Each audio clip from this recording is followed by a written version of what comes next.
ನಮಸ್ಕಾರ, ನೀವು ನೋಡ್ತಾ ಇದ್ದೀರಾ ಇನ್ಸೈಡ್ ಸ್ಟೋರಿ. ನಾನು ನವಿತಾ ಜೈನ್.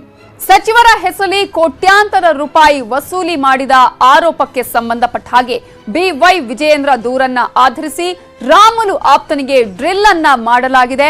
ಬೆಳಗ್ಗೆಯಿಂದಲೂ ರಾಮುಲು ಪಿಎ ರಾಜಣ್ಣಗೆ ಡ್ರಿಲ್ ಅನ್ನ ನಡೆಸಿದ್ದಾರೆ ಅಧಿಕಾರಿಗಳು. ಸಚಿವರ ಹೆಸರಲ್ಲಿ ಕೋಟ್ಯಾಂತರ ರೂಪಾಯಿ ವಸೂಲಿಯನ್ನ ಮಾಡಿದ ಆರೋಪದ ಹಿನ್ನೆಲೆಯಲ್ಲಿ ಬಿವೈ ವಿಜಯೇಂದ್ರ ಕೊಟ್ಟಂತಹ ದೂರನ್ನ ಆಧರಿಸಿ ರಾಮುಲು ಆಪ್ತನಿಗೆ ಡ್ರಿಲ್ ಮಾಡಿದ್ದಾರೆ. ಬೆಳಗ್ಗೆಯಿಂದಲೂ ಕೂಡ ರಾಮುಲು ಪಿಎ ರಾಜಣ್ಣಗೆ ಡ್ರಿಲ್ ಅನ್ನ ಮಾಡಿದ್ದು ಈಗಾಗಲೇ ತನ್ನ ಹೆಸರು ದುರ್ಬಳಕೆ ಆಗ್ತಾ ಇದೆ ಅಂತ ಹೇಳಿ ಬಿಜೆಪಿ ಉಪಾಧ್ಯಕ್ಷರಾಗಿರುವಂತಹ ವಿಜಯೇಂದ್ರ ಅವರು ದೂರನ್ನ ಕೊಟ್ಟಿದ್ರು. ಈ ದೂರಿನ ಅನ್ವಯ ಸಾಕ್ಷ್ಯವನ್ನ ಸಂಗ್ರಹಿಸಿ ಸಿಸಿಬಿ ರಾಜಣ್ಣ ಅವರ ವಿಚಾರಣೆಯನ್ನ ಮಾಡ್ತಾ ಇದ್ದು, ವಿಚಾರಣೆ ನಡೆಸಿ ರಾಜಣ್ಣನನ್ನ ಬಿಡುಗಡೆ ಮಾಡಿದೆ ಸಿಸಿಬಿ. ಈಗಾಗಲೇ ಸಚಿವರ ಹೆಸರಲ್ಲಿ ಕೋಟ್ಯಾಂತರ ರೂಪಾಯಿ ವಸೂಲಿ ಮಾಡಿದ ಆರೋಪದ ಹಿನ್ನೆಲೆಯಲ್ಲಿ ನಿನ್ನೆಯೇ ಸಿಸಿಬಿ ಅಧಿಕಾರಿಗಳು ರಾಜಣ್ಣನನ್ನ ವಶಕ್ಕೆ ತೆಗೆದುಕೊಂಡಿದ್ರು. ಅದರಲ್ಲೂ ಕೂಡ ಪ್ರಮುಖವಾಗಿ ವಿಚಾರಣೆಯನ್ನ ನಡೆಸಿದ್ದಾರೆ. ನಿನ್ನೆಯಿಂದಲೂ ಕೂಡ ಸಾಕಷ್ಟು ವಿಚಾರಣೆಯನ್ನ ನಡೆಸಲಾಗಿತ್ತು. ಎಫ್ಐಆರ್ ಕೂಡ ದಾಖಲಾಗಿತ್ತು. ಆಡಿಯೋ ಕೂಡ ಸಿಕ್ಕಿದೆ ಅಂತ ಹೇಳಿ ಸಿಸಿಬಿ ಅಧಿಕಾರಿಗಳು ಅದರ ಬಗ್ಗೆ ಕೂಡ ವಿಚಾರಣೆಯನ್ನ ನಡೆಸ್ತಾ ಇದ್ರು. ಸೊ ದೂರಿನ ಅನ್ವಯ ಸಾಕ್ಷ್ಯ ಸಂಗ್ರಹಿಸಿ ಸಿಸಿಬಿಯಿಂದ ರಾಜಣ್ಣ ಅವರ ವಿಚಾರಣೆಯನ್ನ ನಡೆಸಲಾಗಿದೆ. ವಿಚಾರಣೆ ನಡೆಸಿ ರಾಜಣ್ಣನ ಆಲ್ರೆಡಿ ಈಗ ಸಿಸಿಬಿ ಅಧಿಕಾರಿಗಳು ಬಿಡುಗಡೆ ಕೂಡ ಮಾಡಿದ್ದಾರೆ. ಆಲ್ಮೋಸ್ಟ್ ನಿನ್ನೆಯಿಂದಲೂ ಕೂಡ ಸತತ ವಿಚಾರಣೆಯನ್ನ ನಡೆಸಲಾಗಿತ್ತು.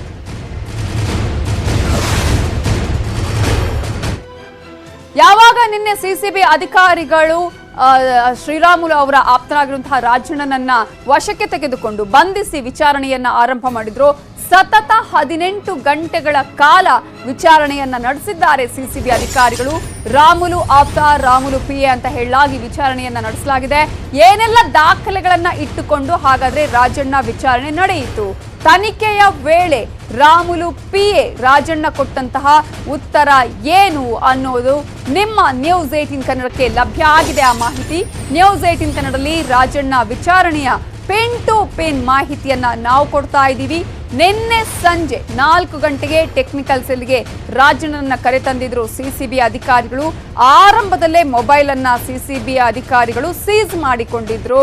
ಆ ನಂತರ ಆ 3 ಆಡಿಯೋಗಳನ್ನ ರಾಜಣ್ಣಗೆ ಕೇಳಿಸಿದ್ದಾರೆ ಎಸಿಪಿ ನಾಗರಾಜ್ ಅವರು. ಈ ಆಡಿಯೋದಲ್ಲಿ ಮಾತನಾಡಿರೋದು ಯಾರು ಅಂತ ನನಗೆ ಗೊತ್ತಿಲ್ಲ, ಅದು ಯಾರದ್ದೋ ವಾಯ್ಸ್ ನನಗೆ ಯಾಕೆ ತೋರಿಸ್ತಿದ್ದೀರಾ ಅಂತ ಪ್ರಶ್ನೆಯನ್ನ ಮಾಡಿದ್ದಾರೆ ರಾಜಣ್ಣ. ಸೊ 3 ಆಡಿಯೋಗಳಲ್ಲಿ ಕೋಡ್ ವರ್ಡ್ ನಲ್ಲಿ ಮಾತನಾಡಿರೋದು ಪತ್ತೆ ಆಗಿದೆ. ಸುಮಾರು 4,75,00,000 ಕಾಂಟ್ರಾಕ್ಟ್ ಕುರಿತು ಮಾತನಾಡಿರುವಂತದ್ದು ಆ ಒಂದು ಆಡಿಯೋದಲ್ಲಿ. 3 ಆಡಿಯೋಗಳಲ್ಲೂ ಕೂಡ ಸಿಎಂ ಮಗ ವಿಜಯೇಂದ್ರ ಹೆಸರನ್ನ ಪ್ರಸ್ತಾಪ ಮಾಡಲಾಗಿದೆ. ವಿಜಯೇಂದ್ರ ಮನೆ ಬಳಿ ಬಂದು ಹಣ ಕೊಡುವಂತೆ ಆಡಿಯೋದಲ್ಲಿ ಪ್ರಸ್ತಾಪವನ್ನ ಮಾಡಲಾಗಿದ್ದು, ಆ ವಾಯ್ಸ್ ನನ್ನದು ಅಲ್ವೇ ಅಲ್ಲ ಅಂತ ಹೇಳಿ ನಿರಾಕರಿಸಿದ್ದಾನೆ ಶ್ರೀರಾಮುಲು ಪಿಎ ರಾಜಣ್ಣ. ಇದೇ ಕಾರಣಕ್ಕಾಗಿ ರಾಜಣ್ಣ ವಾಯ್ಸ್ ಸ್ಯಾಂಪಲ್ ಅನ್ನ ಸಿಸಿಬಿ ಟೀಮ್ ಕಲೆ ಹಾಕಿರೋದು. ಸದ್ಯ ಮೊಬೈಲ್ ಅನ್ನು ಕೂಡ ಸೀಸ್ ಮಾಡ್ಕೊಂಡಿದ್ದಾರೆ, ಆದ್ರೆ ಅದರಲ್ಲಿ ಯಾವುದೇ ರೀತಿಯ ಆಡಿಯೋ ಸಿಕ್ಕಿಲ್ಲ. ಆಡಿಯೋ ಡಿಲೀಟ್ ಆಗಿರುವ ಸಾಧ್ಯತೆ ಇದೆ. ಎಫ್ಎಸ್ಎಲ್ಗೆ ಅದನ್ನ ರವಾನೆ ಮಾಡಲಾಗಿದೆ. ಡಿಲೀಟ್ ಆಗಿದ್ರು ಕೂಡ ಯಾವೆಲ್ಲ ಆಡಿಯೋಗಳು ಅದರಲ್ಲಿ ಇತ್ತು ಅನ್ನೋದ್ರ ಬಗ್ಗೆ ಈಗಾಗಲೇ ಮಾಹಿತಿಯನ್ನು ಕಲೆ ಹಾಕ್ತಾ ಇದ್ದಾರೆ. ಇನ್ನು ಎಫ್ಎಸ್ಎಲ್ ವರದಿಯ ಬಳಿಕ ಮತ್ತೆ ನೋಟಿಸ್ ಅನ್ನ ಕೊಡಲಿದೆ ಸಿಸಿಬಿ ಟೀಮ್. ಮತ್ತೆ ನೋಟಿಸ್ ಅನ್ನ ಕೊಟ್ಟು ವಿಚಾರಣೆಗೆ ಕರೆತಂದು ಆ ಸಂದರ್ಭದಲ್ಲಿ ಅನೇಕ ಪ್ರಶ್ನೆಗಳನ್ನ ಇಟ್ಕೊಂಡು ವಿಚಾರಣೆಯನ್ನ ಸಿಸಿಬಿ ಅಧಿಕಾರಿಗಳು ಮಾಡಲಿದ್ದಾರೆ. ವಿಜಯೇಂದ್ರ ಕೊಟ್ಟಂತಹ ದೂರಿನ ಮೇಲೆ ನಿನ್ನೆಯೇ ಸಿಸಿಬಿ ಅಧಿಕಾರಿಗಳು ಆತನನ್ನ ಅರೆಸ್ಟ್ ಕೂಡ ಮಾಡಿದ್ದಾರೆ, ರಾಮುಲು ಪಿಎ ಅಂತ ಹೇಳುವಂತಹ ರಾಜಣ್ಣನನ್ನ. ಆದ್ರೆ ಇವತ್ತು ಬಿಡುಗಡೆ ಮಾಡಲಾಗಿದೆ. ಒಂದಷ್ಟು ಆಡಿಯೋಗಳನ್ನ ಕೂಡ ಕೇಳಿಸಲಾಗಿದೆ. ಆ 3 ಆಡಿಯೋಗಳಲ್ಲೂ ಕೂಡ ವಿಜಯೇಂದ್ರ ಹೆಸರನ್ನ ಪ್ರಸ್ತಾಪ ಮಾಡಲಾಗಿದೆ. ಪ್ರಮುಖವಾಗಿ ಆ ಒಂದು ಆಡಿಯೋನೇ ನನ್ನದಲ್ಲ ಅನ್ನೋದು ರಾಜಣ್ಣ ಅವರು ಸಿಸಿಬಿ ಅಧಿಕಾರಿಗಳ ಮುಂದೆ ಹೇಳುವಂಥದ್ದು. ಅದೇ ಕಾರಣಕ್ಕಾಗಿ ಸಿಸಿಬಿ ಅಧಿಕಾರಿಗಳು ಎಫ್ಎಸ್ಎಲ್ಗೆ ಆತನ ಮೊಬೈಲ್ ಅನ್ನ ಈಗ ಕಳುಹಿಸಿದ್ದಾರೆ. ಇಷ್ಟೆಲ್ಲ ಬೆಳವಣಿಗೆಗಳು ಆದ ಬಳಿಕ ಫೇಸ್ಬುಕ್ ಮೂಲಕ ರಾಮುಲು ಪಿಎ ರಾಜಣ್ಣ ಸ್ಪಷ್ಟನೆಯನ್ನ ಕೊಟ್ಟಿದ್ದು ಆಡಿಯೋ ಬಗ್ಗೆ, ಹಾಗೇನೆ ವಿಜಯೇಂದ್ರ ಕೊಟ್ಟಂತಹ ದೂರಿನ ಬಗ್ಗೆ ಕೂಡ ಈ ಒಂದು ಫೇಸ್ಬುಕ್ ನಲ್ಲಿ ಪ್ರಸ್ತಾಪವನ್ನ ಮಾಡಿರೋದು. ಶ್ರೀರಾಮುಲು ಹೆಸರಿಗೆ ಕಳಂಕ ಬರುವ ಕೆಲಸವನ್ನ ಮಾಡಿಲ್ಲ ಅಂತ ಹೇಳಿ ಫೇಸ್ಬುಕ್ ನಲ್ಲಿ ರಾಜಣ್ಣ ಸ್ಪಷ್ಟನೆಯನ್ನ ನೀಡಿದ್ದಾರೆ. ವಿಜಯೇಂದ್ರ ಕುರಿತ ಯಾವುದೇ ಆಡಿಯೋದಲ್ಲಿ ಭಾಗಿಯಾಗಿಲ್ಲ. ಪೊಲೀಸರು ಕೇಳಿಸಿದ ಧ್ವನಿ ನನ್ನದು ಅಲ್ವೇ ಅಲ್ಲ. ಸಿಸಿಬಿ ಪೊಲೀಸರು ವಾಯ್ಸ್ ಸ್ಯಾಂಪಲ್ ಅನ್ನ ಪಡೆದಿದ್ದಾರೆ ಅಂತ ಹೇಳಿ ರಾಜಣ್ಣ ಫೇಸ್ಬುಕ್ ಅಲ್ಲಿ ಸ್ಪಷ್ಟನೆಯನ್ನ ಕೊಟ್ಟಿದ್ದು, ವಿಜೇಂದ್ರ ಅವರ ತಪ್ಪು ಗ್ರಹಿಕೆಯಿಂದ ದೂರನ್ನ ನೀಡಿದ್ದಾರೆ. ದೂರಿಗೂ ಮುನ್ನ ನನ್ನನ್ನೇನಾದ್ರೂ ಕರೆಸಿ ಅವರು ಮಾತಾಡಬಹುದಾಗಿತ್ತು. ಫೇಸ್ಬುಕ್ ಮೂಲಕ ರಾಮುಲು PA ರಾಜಣ್ಣ ಸ್ಪಷ್ಟನೆಯನ್ನ ಕೊಟ್ಟಿದ್ದು, ತಪ್ಪು ಗ್ರಹಿಕೆ ಆಗಿದೆ ವಿಜೇಂದ್ರ ಅವರಿಗೆ ಅನ್ನೋದನ್ನ ಫೇಸ್ಬುಕ್ ನಲ್ಲಿ ಹೇಳ್ಕೊಂಡಿರೋದು, ಜೊತೆಗೆ ಆ ಆಡಿಯೋದಲ್ಲಿ ಇರುವಂತಹ ಧ್ವನಿ ನನ್ನದು ಅಲ್ಲ ಅನ್ನೋದನ್ನ ಕೂಡ ಸ್ಪಷ್ಟಪಡಿಸಿದ್ದಾರೆ, ನಿರಾಕರಿಸಿದ್ದಾರೆ. ಸೊ ಈಗ ಸ್ಪಷ್ಟನೆಯನ್ನ ಫೇಸ್ಬುಕ್ ಮೂಲಕ ನೀಡಿದ್ದಾರೆ. ಸಾಕಷ್ಟು ವಿಚಾರಗಳು ಇಲ್ಲಿ ಬಂದಿದೆ. ಸತ್ಯವನ್ನ ಹೇಳುವಂತಹ ಪ್ರಯತ್ನ ಅನ್ನೋದನ್ನ ಶ್ರೀರಾಮುಲು PA ರಾಜಣ್ಣ ಮಾಡಿರುವಂತದ್ದು. ಅದರ ಜೊತೆಗೆ ಯಾವ ರೀತಿಯಾಗಿ ತನಿಖೆ ನಡೆದಿದೆ, FSLಗೆ ಯಾವ ರೀತಿಯಾಗಿ ಮೊಬೈಲ್ ಮತ್ತೆ ಆಡಿಯೋ ವಾಯ್ಸ್ ಅನ್ನು ಕೂಡ ನೀಡಲಾಗಿರುವಂತಹ ವಿಚಾರವನ್ನ ಕೂಡ ಈಗಾಗಲೇ ಹೇಳಿದ್ದಾರೆ. ಒಂದು ಫೇಸ್ಬುಕ್ ಪೇಜ್ ನಲ್ಲಿ ಯಾವ ರೀತಿಯಾಗಿ ಸಮಸ್ಯೆಗಳು ಆಗಿದೆ ಅನ್ನೋದ್ರ ಬಗ್ಗೆ ಕೂಡ ಅದನ್ನ ಸ್ಪಷ್ಟವಾದಂತಹ ವಿಚಾರವನ್ನ ಹೇಳ್ಕೊಂಡಿದ್ದಾರೆ. ಸ್ಪಷ್ಟನೆಯನ್ನ ಕೊಡುವಂತಹ ಕೆಲಸವನ್ನ ರಾಜಣ್ಣ ಮಾಡಿರುವಂತದ್ದು. ರಾಮುಲುಗೆ ನಾನು ಕಳಂಕ ಬರುವ ಕೆಲಸವನ್ನ ಮಾಡಿಲ್ಲ ಅನ್ನೋದನ್ನ ಕೂಡ ಆ ಸಂದರ್ಭದಲ್ಲಿ ಹೇಳಿದ್ದಾರೆ. ವಂಚನೆ ಕೇಸ್ಗೆ ಸಂಬಂಧಪಟ್ಟ ಹಾಗೆ ಸಾಕಷ್ಟು ನಿನ್ನೆಯಿಂದ ಕೂಡ ಡ್ರಿಲ್ ಅನ್ನು ನಡೆಸಲಾಗ್ತಾ ಇತ್ತು. ಕೋಟ್ಯಾಂತರ ರೂಪಾಯಿ ವಂಚನೆಯನ್ನ ಮಾಡಿರುವಂತಹ ದೂರು ಕೇಳಿ ಬಂದಿತ್ತು. ಜೊತೆಗೆ ಸಾಕಷ್ಟು ಜನ ದೂರನ್ನು ಕೂಡ ಕೊಡುವಂತಹ ಒಂದು ವಿಚಾರಗಳು ಕೂಡ ಮುನ್ನೆಲೆಗೆ ಬಂದಿದ್ವು. ಆದ್ರೆ ಪ್ರಮುಖವಾಗಿ ವಿಜೇಂದ್ರ ಅವರು ಕೊಟ್ಟಂತಹ ದೂರಿನ ಅನ್ವಯ ನಿನ್ನೆ ಸಿಸಿಬಿ ಅಧಿಕಾರಿಗಳು ಸಂಜೆ 4 ಗಂಟೆಯಿಂದ ಟೆಕ್ನಿಕಲ್ ಸೆಲ್ಗೆ ಕರ್ಕೊಂಡು ಹೋಗಿ ಅದನ್ನು ವಿಚಾರಣೆಯನ್ನು ಕೂಡ ಮಾಡಿದ್ದಾರೆ. ಆದ್ರೆ ಇದೀಗ ರಿಲೀಸ್ ಆದಂತಹ ರಾಜಣ್ಣ ಫೇಸ್ಬುಕ್ ಮೂಲಕ ಸ್ಪಷ್ಟನೆಯನ್ನ ಕೊಟ್ಟಿದ್ದಾರೆ. ಯಾವ ರೀತಿಯಾಗಿ ನಾನು ಶ್ರೀರಾಮುಲು ಅವರಿಗೆ ನೆರಳಾಗಿ ಕೆಲಸವನ್ನ ಮಾಡಿದ್ದೆ, ಪ್ರಾಮಾಣಿಕ ಪ್ರಯತ್ನವನ್ನ ನಾನು ಮಾಡಿದ್ದೇನೆ ಅನ್ನುವ ಸೇವೆಯನ್ನ ಸಲ್ಲಿಸಿದ್ದೇನೆ ಅನ್ನುವಂತಹ ವಿಚಾರವನ್ನ ಹೇಳೋದ್ರ ಜೊತೆಗೆ ಇದರಲ್ಲಿ ನಾನು ಯಾವುದೇ ರೀತಿಯಲ್ಲೂ ಕೂಡ ಭಾಗಿಯಾಗಿಲ್ಲ, ತಪ್ಪು ಮಾಡಿಲ್ಲ ಅನ್ನುವಂತಹ ವಿಚಾರವನ್ನ ಕೂಡ ಸ್ಪಷ್ಟಪಡಿಸುವಂತಹ ಪ್ರಯತ್ನವನ್ನ ಮಾಡಿದ್ದಾರೆ ರಾಜಣ್ಣ. ಇನ್ನು ವಿಜೇಂದ್ರ ಅವರ ಕುರಿತ ಯಾವುದೇ ಆಡಿಯೋದಲ್ಲಿ ನಾನು ಭಾಗಿಯಾಗಿಲ್ಲ, ಜೊತೆಗೆ ಅದು ನನ್ನದು ಅನ್ನದಂತಹ ಆಡಿಯೋ ಅದು ನನ್ನದಲ್ಲ ಅನ್ನೋದನ್ನ ಕೂಡ ಹೇಳಿದ್ದಾರೆ. ಜೊತೆಗೆ ಅಲ್ಲಿ ಸ್ಯಾಂಪಲ್ ಕಲೆಕ್ಟ್ ಬಗ್ಗೆ ಕೂಡ ಒಂದು ಸ್ಪಷ್ಟನೆಯನ್ನ ಕೊಟ್ಟಿರುವಂತದ್ದು. ಇನ್ನು ಈ ಒಂದು ವಿಚಾರದಿಂದ ನಾನು ಆಘಾತಗೊಂಡಿದ್ದೇನೆ, ಈ ಒಂದು ತಪ್ಪು ಗ್ರಹಿಕೆಯಿಂದ ಆಗಿರುವಂತದ್ದು, ನನ್ನ ಹತ್ರ ಮೊದಲೇ ಕರೆಸಿ ಮಾತನಾಡಬಹುದಿತ್ತು ಅನ್ನೋದನ್ನ ಕೂಡ ಅದರಲ್ಲಿ ಹೇಳಿದ್ದಾರೆ.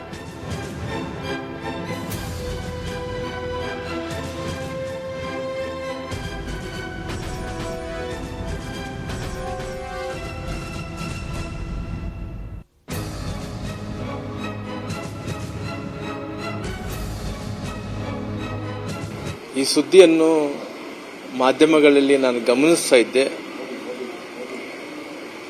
ಆ ಗಮನಿಸುವಂತ ಸಂದರ್ಭದಲ್ಲಿ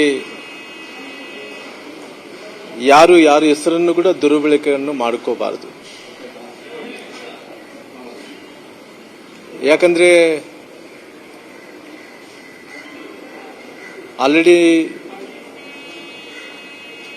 ಏನು ರಾಜು ವಿಚಾರದಲ್ಲಿ ನನಗೆ ಗೊತ್ತಿರುವಂತ ಹುಡುಗ ಆಲ್ರೆಡಿ ತನಿಖೆ ನಡೀತಾ ಇದೆ. ತನಿಖೆ ನಡೆದಂತ ಟೈಮಲ್ಲಿ ನಾನು ಮಾತಾಡೋದು ಸರಿ ಇಲ್ಲ ಅಂತೇಳಿ ನಾನು ತಿಳ್ಕೊಂಡಿದ್ದೀನಿ. ಆಲ್ರೆಡಿ ರಾಜು ತನಿಖೆ ಮುಗಿದ ನಂತರ ಯಾರು ತಪ್ಪಿತಸ್ಥರು, ಏನು ತಪ್ಪು ಮಾಡಿದಾರ, ತಪ್ಪಿತಸ್ಥರಿಗೆ ಏನು ಪನಿಷ್ಮೆಂಟ್ ಅನ್ನು ಕೊಡಬೇಕು, ಎಲ್ಲ ಕೂಡ ಕಾನೂನು ಕೊಡಂತ ಕೆಲಸ ಮಾಡ್ತಿದ್ದೆ. ನಾನು ವಿಜೇಂದ್ರ ಅವ್ರ ಹತ್ರ ಕೂಡ ನಾನು ಮಾತಾಡ್ತೀನಿ. ಯಾಕಂದ್ರೆ ಇದು ಏನಾಗಿದೆ ಅನ್ನೋಂಥ ವಿಚಾರದ ಬಗ್ಗೆ ನಾನು ಮಾಧ್ಯಮಗಳಲ್ಲಿ ಗಮನಿಸಿದ್ದೇನೆ.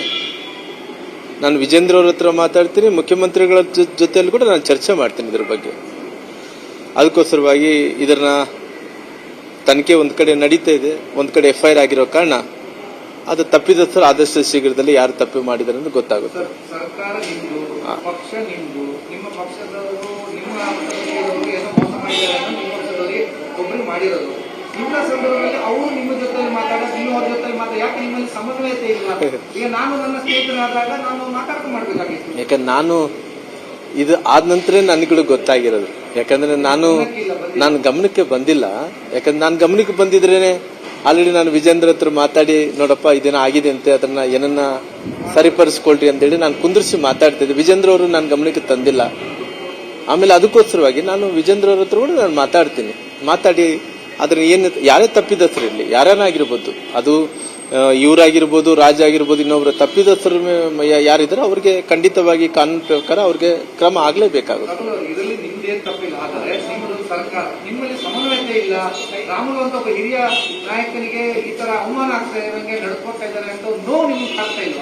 ಇಲ್ಲ, ಯಾಕಂದ್ರೆ ನಾನು ಮುಂಚೆಯಿಂದ ಕೂಡ ಇದ್ರನ್ನ ನೀವು ಹೇಳೋಂಥ ಮಾತು ಅದು ಸಮಂಜಸ ಇದೆ, ಇಲ್ಲ ಅನ್ನಕ್ಕೆ ಹೋಗಲ್ಲ. ಯಾಕಂದ್ರೆ ಇವಾಗ ವಿಚಾರಣೆ ಇವತ್ತು ನನಗೆ ಗೊತ್ತಾದ ಮೇಲೆ ಅಲ್ಲಿ ತನಕ ನನಗೇನು ಗೊತ್ತಿಲ್ಲ.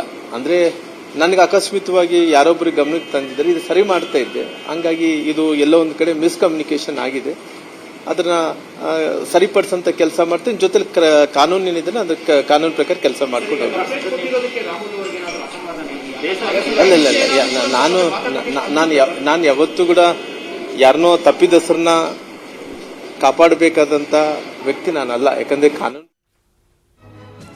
ಇವೆಲ್ಲದರ ಬಗ್ಗೆ ಡೀಟೇಲ್ಸ್ ಕೊಡೋದಕ್ಕೆ ನಮ್ಮ ರಿಪೋರ್ಟರ್ ಮಂಜುನಾಥ್ ಈಗ ನೇರ ಸಂಪರ್ಕದಲ್ಲಿದ್ದಾರೆ. ಮಂಜುನಾಥ್, ಈಗ ಶ್ರೀರಾಮುಲು ಅವರ ಆಪ್ತ PAಗೆ ಈಗಾಗಲೇ ವಿಚಾರಣೆಯನ್ನು ಕೂಡ ನಡೆಸಲಾಗ್ತಾ ಇತ್ತು, ಆದ್ರೆ ಈಗ ಬಿಡುಗಡೆ ಮಾಡಲಾಗಿದೆ. ಸೊ ಮುಂದಿನ ಪ್ರಾಸೆಸ್ ಯಾವ ರೀತಿಯಾಗಿದೆ? ಒಂದ್ ಕಡೆ ಫೇಸ್ಬುಕ್ ಮೂಲಕ ಕೂಡ ಸ್ಪಷ್ಟನೆಯನ್ನು ಕೊಡುವಂತಹ ಪ್ರಯತ್ನ ಈಗ ರಾಜಣ್ಣ ಮಾಡಿರುವಂತದ್ದು, ಯಾವುದೇ ರೀತಿಯಾದಂತಹ ತಪ್ಪು ಮಾಡಿಲ್ಲ, ಆದ್ರೆ FSLಗೆ ನಾನು ವಾಯ್ಸ್ ಅನ್ನು ಕಳಿಸಲಾಗಿದೆ, ಮೊಬೈಲ್ ಕಳಿಸಲಾಗಿದೆ ಅಂತ ಹೇಳಿ. ಸೊ ಇಲ್ಲಿಯವರೆಗೂ ಕೂಡ ಈಗ ಯಾವ್ಯಾವ ಪ್ರಕ್ರಿಯೆಗಳು ನಡೆದಿದೆ ಅಂತ ಹೇಳಿ?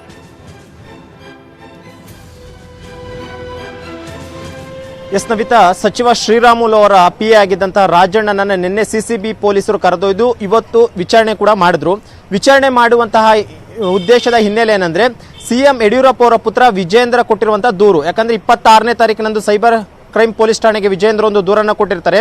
ಆ ದೂರಿನಲ್ಲಿ ಸ್ಪಷ್ಟವಾಗಿ ಆತರ ಉಲ್ಲೇಖ ಮಾಡಿರುವಂತಹದ್ದು, ನನ್ನ ಹೆಸರನ್ನ ದುರ್ಬಳಕೆ ಮಾಡಿಕೊಂಡು ಕೋಟ್ಯಂತರ ರೂಪಾಯಿ ಹಣವನ್ನ ರಾಜಣ್ಣ ಮಾಡಿದ್ದಾರೆ, ಆ ಒಂದು ಕಾರಣಕ್ಕೋಸ್ಕರ ಆತನ ಮೇಲೆ ಕಾನೂನು ಕ್ರಮ ಜರುಗಿಸಿ ಅನ್ನುವಂಥ ನಿಟ್ಟಿನಲ್ಲಿ ಒಂದು ದೂರನ್ನ ಸೈಬರ್ ಸ್ಟೇಷನ್ ಅಲ್ಲಿ ಕೊಟ್ಟಿರ್ತಾರೆ. ಆ ಒಂದು ಪ್ರಕರಣವನ್ನು CCBಗೆ ವರ್ಗಾವಣೆಯಾಗಿದ್ದೆ. CCB ಪೊಲೀಸರು ರಾಜಣ್ಣನವರ ಟವರ್ ಲೊಕೇಶನ್ ಆಧಾರ ಮಾಡಿಕೊಂಡು ನಿನ್ನೆ ಸಂಜೆಯ ವೇಳೆಗೆ ಆತನನ್ನ ಪಿಕ್ ಮಾಡಿಕೊಂಡು ಟೆಕ್ನಿಕಲ್ ಸೆಲ್ ನಲ್ಲಿ ವಿಚಾರಣೆಯನ್ನು ಕೂಡ ಮಾಡ್ತಾರೆ. ಸುಮಾರು 18 ಗಂಟೆಗಳ ಕಾಲ ರಾಜಣ್ಣನನ್ನ ವಿಚಾರಣೆ ಮಾಡ್ತಾರೆ. ಜೊತೆಗೆ ವಿಜೇಂದ್ರ ದೂರು ಕೊಟ್ಟಂತ ಸಂದರ್ಭದಲ್ಲಿ ಒಂದಷ್ಟು ಆಡಿಯೋ ಕ್ಲಿಪ್ಗಳನ್ನು ಕೂಡ ಅಷ್ಟೇ ಆತ ಕೊಟ್ಟಿರ್ತಾನೆ, ಅಂದ್ರೆ ಎವಿಡೆನ್ಸ್ ರೂಪದಲ್ಲಿ. ಅದೇ ಒಂದು ಆಡಿಯೋ ಕ್ಲಿಪ್ ಅಂದ್ರೆ ಆ ಒಂದು ಆಡಿಯೋ ಕ್ಲಿಪ್ಗಳಲ್ಲಿ ವಿಜೇಂದ್ರ ಹೆಸರನ್ನು ಕೂಡ ಅಷ್ಟೇ ಬಳಸಿಕೊಂಡು ಕೆಲವೊಂದು ಟೆಂಡರ್ಗಳು ಮತ್ತು ಕೆಲವೊಂದು ಸರ್ಕಾರಿ ಕೆಲಸಗಳನ್ನು ಮಾಡಿಕೊಡುವಂತಹ ಒಂದು ಲೆಕ್ಕಾಚಾರದಲ್ಲಿ ಮಾತನಾಡಿರುವಂತಹ ಒಂದು ಆಡಿಯೋಗಳನ್ನು ಕೂಡ ಅಷ್ಟೇ ಕೊಡ್ತಾನೆ. ಅದು ಕೂಡ ಅಷ್ಟೇ ರಾಜಣ್ಣನೇ ಮಾತನಾಡಿದ್ದಾರೆ ಅನ್ನುವಂತಹ ಒಂದು ನಿಟ್ಟಿನಲ್ಲಿ ಆ ಒಂದು ಕ್ಲಿಪ್ಗಳನ್ನು ಕೊಟ್ಟಿರ್ತಾರೆ. ನಿನ್ನೆ ಏನು ಕರೆದೊಯ್ದಂತ ಸಂದರ್ಭದಿಂದಲೂ ಇವತ್ತು ಮಧ್ಯಾಹ್ನದವರೆಗೂ ಕೂಡ ಅಷ್ಟೇ CCBಯ ಪೊಲೀಸರು ಆ ರಾಜಣ್ಣನನ್ನ ತೀವ್ರವಾಗಿ ವಿಚಾರಣೆ ಮಾಡಿದ್ದು, ಆ ಒಂದು ಆಡಿಯೋದಲ್ಲಿ ನೀವು ಮಾತನಾಡಿರುವಂತಹ ವ್ಯಕ್ತಿ ಯಾರು ಮತ್ತು ಯಾವ ಟೈಮ್ ನಲ್ಲಿ ನೀವು ಆ ಒಂದು ಮಾತುಗಳನ್ನ ಮಾತನಾಡಿದ್ರಿ ಅಂತ. ಆದ್ರೆ ರಾಜಣ್ಣ ಇದೆಲ್ಲವನ್ನು ಕೂಡ ಅಷ್ಟೇ ತಿರಸ್ಕಾರ ಮಾಡಿದ್ದಾರೆ. ಆ ಒಂದು ಆಡಿಯೋದಲ್ಲಿ ಮಾತನಾಡಿರುವಂತಹ ವ್ಯಕ್ತಿ ನಾನಲ್ಲ, ಜೊತೆಗೆ ಆ ಒಂದು ಆಡಿಯೋಗೂ ನನಗೂ ಯಾವುದೇ ರೀತಿಯಾದಂತಹ ಒಂದು ಸಂಬಂಧ ಕೂಡ ಇಲ್ಲ ಅನ್ನುವಂಥದ್ದನ್ನು ಕೂಡ ಅಷ್ಟೇ CCB ಅಧಿಕಾರಿಗಳ ಮುಂದೆ ಹೇಳಿದ್ದಾರೆ. ಸದ್ಯಕ್ಕೆ ರಾಜಣ್ಣನ ವಾಯ್ಸ್ ಸ್ಯಾಂಪಲ್ ಅನ್ನು ಕೂಡ ಅಷ್ಟೇ ಕಲೆಕ್ಟ್ ಮಾಡ್ಕೊಳ್ಳಿ. ಯಾಕಂದ್ರೆ ಆ ಒಂದು ವಾಯ್ಸ್ ನಲ್ಲಿರುವಂತಹದ್ದು ವಾಯ್ಸೂನು ಮತ್ತು ಈಗ ಆತ ಮಾತನಾಡ್ತಿರುವಂತಹ ವಾಯ್ಸ್ ಎರಡು ಒಂದೇ ಇದೆಯಾ ಅಥವಾ ಬೇರೆ ಬೇರೆ ಇದೆಯಾ ಅನ್ನುವಂಥದ್ದನ್ನ ಚೆಕ್ ಮಾಡೋ ನಿಟ್ಟಿನಲ್ಲಿ ವಾಯ್ಸ್ ಸ್ಯಾಂಪಲ್ ಅನ್ನ ತೆಗೆದುಕೊಂಡು ಅದನ್ನು FSLಗೂ ಕೂಡ ಕಳಿಸ್ಕೊಟ್ಟಿದ್ದಾರೆ. ಜೊತೆಗೆ ರಾಜಣ್ಣನ ಒಂದು ಮೊಬೈಲ್ನಲ್ಲಿಯೂ ಕೂಡ ಅಷ್ಟೇ ಕಾಲ್ ರೆಕಾರ್ಡ್ ಆಗಿರ್ಬೋದು ಅಥವಾ ವಾಟ್ಸಪ್ ಮುಖಾಂತರವಾಗಿರ್ಬೋದು ಇನ್ನೂ ಹಲವಾರು ಜನರಿಗೆ ಆತ ಇದೇ ರೀತಿಯಾಗಿ ಏನಾದರೂ ಚೀಟ್ ಮಾಡಿದೆ ಅನ್ನೋದನ್ನ ಪರಿಶೀಲನೆ ಮಾಡುವಂತ ನಿಟ್ಟಿನಲ್ಲಿ ಆತನ ಮೊಬೈಲ್ ಫೋನ್ ಅನ್ನು ಕೂಡ CCBಯ ಪೊಲೀಸರು ವಶಕ್ಕೆ ಪಡೆದು ಅದನ್ನ ಪರಿಶೀಲನೆ ಮಾಡಿದ್ರು. ಮೇಲ್ನೋಟಕ್ಕೆ ಯಾವುದೇ ರೀತಿಯಾದಂತಹ ಒಂದು ದಾಖಲಾತಿಗಳು ಕೂಡ CCB ಪೊಲೀಸರಿಗೆ ಸಿಕ್ಕಿಲ್ಲ. ಯಾಕಂದ್ರೆ ದೂರಿನನ್ವಯವಾಗಿ ಓರ್ವ ಆರೋಪಿಯನ್ನ ಕರೆತಂದು ಎನ್ಕ್ವೈರಿ ಮಾಡಿದಂತ ವೇಳೆಯಲ್ಲಿ ಯಾವುದೇ ಎವಿಡೆನ್ಸ್ ಕೂಡ ಸಿಕ್ಕಿದ್ರು ಆತನನ್ನ ಕೂಡಲೇ ಬಂಧನ ಮಾಡ್ತಿದ್ರು. ಅದರಲ್ಲಿ ಯಾವುದೇ ರೀತಿಯಂತ ಎವಿಡೆನ್ಸ್ ಕೂಡ ಅಷ್ಟೇ ಸಿಕ್ಕಿಲ್ಲ. ಜೊತೆಗೆ ಆತನ ಫೋನ್ ಅನ್ನ ಪರಿಶೀಲನೆ ಮಾಡ್ತಾರೆ. ಫೋನ್ ಪರಿಶೀಲನೆ ಆದಂತ ಬಳಿಕ ಆ ಫೋನ್ ಅನ್ನ ಕಂಪ್ಲೀಟ್ ಆಗಿ ಸೀಸ್ ಮಾಡ್ಕೊಂಡಿದ್ದಾರೆ. ಸೀಸ್ ಮಾಡ್ಕೊಂಡಿರುವಂತಹ ಫೋನು ಮತ್ತು ಆತನ ಒಂದು ವಾಯ್ಸ್ ಸ್ಯಾಂಪಲ್ ಎರಡನ್ನೂ ಕೂಡ ಅಷ್ಟೇ ಈಗ FSLಗೆ ಕಳಿಸ್ಕೊಟ್ಟಿದ್ದಾರೆ.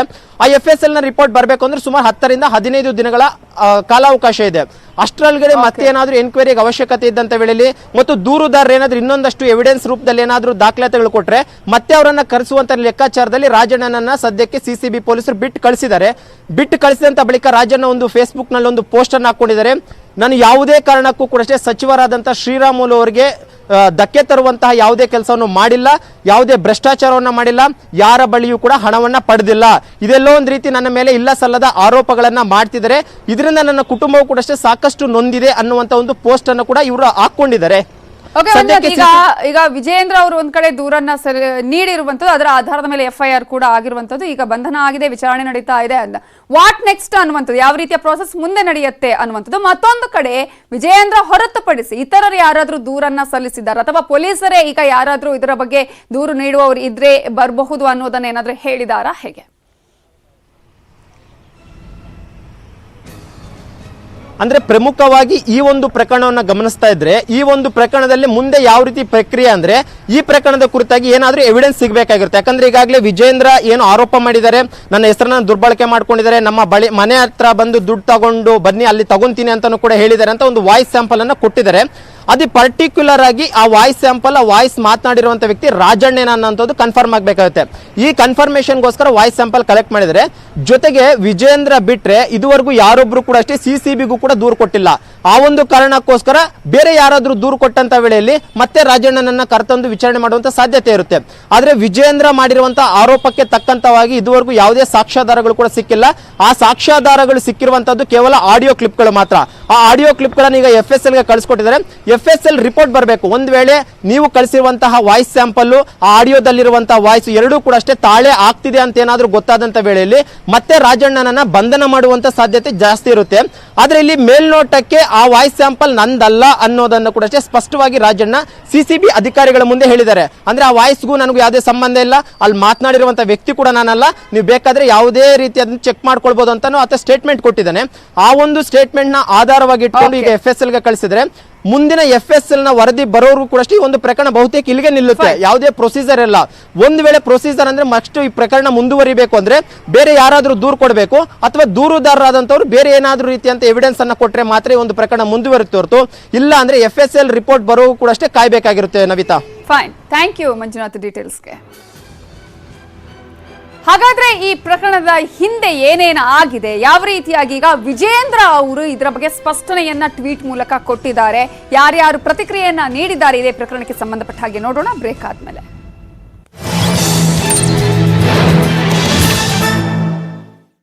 ಆಪ್ತನಿಂದ ವಂಚನೆ ಕೇಸ್ಗೆ ಸಂಬಂಧಪಟ್ಟ ಹಾಗೆ ಸಿಎಂ ಯಡಿಯೂರಪ್ಪ ಪುತ್ರ BY ವಿಜಯೇಂದ್ರ ಟ್ವೀಟ್ ಅನ್ನ ಮಾಡಿದ್ದಾರೆ.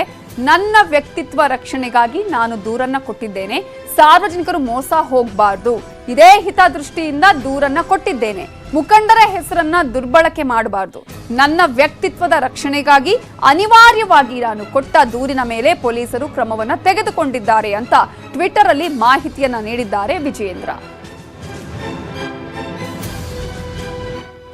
ಸಚಿವ ರಾಮುಲು ಆಪ್ತನ ಬಂಧನ ಬಿಡುಗಡೆ ವಿಚಾರದ ಪ್ರಶ್ನೆ ಕೇಳ್ತಾ ಇದ್ದಂತೆ ಎದ್ದು ಕೈ ಮುಗಿದು ಹೊರಟಿದ್ದಾರೆ ಸಿಎಂ BS ಯಡಿಯೂರಪ್ಪ.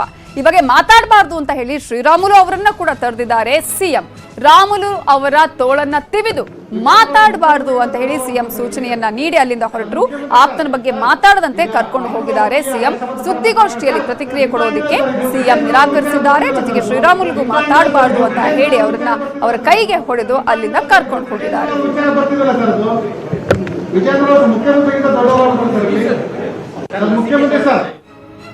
ಇನ್ನು ಸಚಿವ ಶ್ರೀರಾಮುಲು ವಿಜಯೇಂದ್ರ ವಿಚಾರದ ಬಗ್ಗೆ ನಾನು ಮಾತನಾಡಲ್ಲ ಅಂತ ಹೇಳಿ ಕೆಪಿಸಿಸಿ ಅಧ್ಯಕ್ಷ DK ಶಿವಕುಮಾರ್ ಹೇಳಿದ್ದಾರೆ.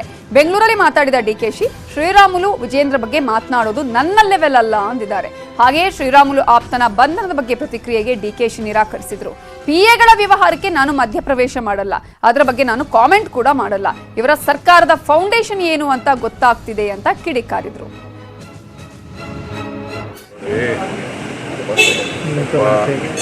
ಶ್ರೀರಾಮುಲು ವಿಚಾರ ನನ್ನ ಲೆವೆಲ್ ಅಲ್ಲ. ನಾನು ಆ PAಗಳದ್ದು ವ್ಯವಹಾರ ಎಲ್ಲ ನಾನು ಹೋಗಲ್ಲ, ಅದ್ರ ಬಗ್ಗೆ ಕಾಮೆಂಟ್ ಮಾಡೋದು ಹೋಗಲ್ಲ. ಅವರಲ್ಲಿರೋಂಥ ಆಳದ ಬಗ್ಗೆ ಪ್ರತಿಬಿಂಬವನ್ನು ನೀವೆಲ್ಲ ಮಾಧ್ಯಮದಲ್ಲೂ ತೋರಿಸ್ತಾ ಇದ್ದೀರಿ, ನಾವು ತಿಳ್ಕೊಳ್ತಾ ಇದ್ದೀವಿ. ಇದು ಸರ್ಕಾರ, ಅವ್ರ ಸರ್ಕಾರ ಫೌಂಡೇಶನ್ ನೋಡಿ. ಇನ್ನು ಸಚಿವ ಶ್ರೀರಾಮುಲು PA ರಾಜಣ್ಣ ವಿರುದ್ಧ ಕ್ರಮಕ್ಕೆ ಪ್ರತಿಪಕ್ಷ ನಾಯಕ ಸಿದ್ದರಾಮಯ್ಯ ಆಗ್ರಹಿಸಿದ್ದಾರೆ. ಲಂಚ ತೆಗೆದುಕೊಳ್ಳೋನಿಗೆ ಸಪೋರ್ಟ್ ಇದೆ, ಲಂಚ ತೆಗೆದುಕೊಂಡು ಕೆಲಸ ಮಾಡ್ತಾನೆ ಅಂದ್ರೆ ಹೇಗೆ, ಯಾರೇ ಲಂಚ ತೆಗೆದುಕೊಂಡ್ರೂ ಕ್ರಮ ಆಗ್ಬೇಕಲ್ವೇ ಅಂತ ಒತ್ತಾಯಿಸಿದ್ದಾರೆ.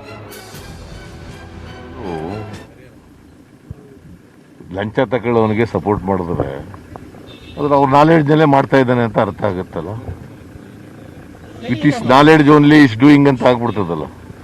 ರಾಮುಲು ಹೆಸರಿನಲ್ಲಿ, ವಿಜಯೇಂದ್ರನ ಹೆಸರಿನಲ್ಲಿ ಅಥವಾ ಇನ್ಯಾರದ ಹೆಸರಿನಲ್ಲಿ ತಗೊಂಡು ಕೆಲಸ ಮಾಡಿಸ್ಕೊಡ್ತೀನಿ ಅಂತ ದುಡ್ಡು ತಗೊಂಡ್ರೆ ಅವ್ರ ನಾಲೆಡ್ಜ್ನಲ್ಲೇ ಮಾಡ್ತಾ ಇದ್ದಾನೆ ಅಂತ ಗೊತ್ತಾಗ್ತದೆ, ಸ್ಪಷ್ಟ ಆಗ್ಬಿಡ್ತದೆ. With is knowledge only is doing. ತಪ್ಪಿತಸ್ಥರಿಗೆ ಯಾರೇ ಆಗಲಿ, ಅವ್ನು PA ಆಗಲಿ ಇನ್ನೊಬ್ಬ ಆಗಲಿ, ಕಾನೂನು ಪ್ರಕಾರ ಕ್ರಮ ತಗೊಳ್ಳೇಬೇಕಲ್ಲ. ರಾಮುಲು PA ರಾಜಣ್ಣ ಮೇಲೆ FIR ಆಯ್ತು, ಆನಂತರ ಬಂಧನ ಆಯ್ತು, ವಿಚಾರಣೆ ಆಯ್ತು, ಬಿಡುಗಡೆ ಕೂಡ ಆಗಿದೆ. ಆದ್ರೆ ಶ್ರೀರಾಮುಲು ಅವರೇ ಇವತ್ತು ಹೇಳ್ತಾರೆ ನನಗೆ ಇದರ ವಿಚಾರ ಗೊತ್ತಿರಲಿಲ್ಲ ಅಂತೇಳಿ. ಹಾಗಾದ್ರೆ ಇದರ ಹಿಂದೆ ಇರುವಂತಹ ರಾಜಕೀಯ ಕಥೆಗಳು ಏನು ಅನ್ನೋದ್ರ ಬಗ್ಗೆ ಡೀಟೇಲ್ಸ್ ಕೊಡೋದಕ್ಕೆ ಪೊಲಿಟಿಕಲ್ ಬ್ಯೂರೋ ಹೆಡ್ ಆಗಿರುವಂತಹ ಚಿದಾನಂದ ಪಟೇಲ್ ಈಗ ನೇರ ಸಂಪರ್ಕದಲ್ಲಿದ್ದಾರೆ.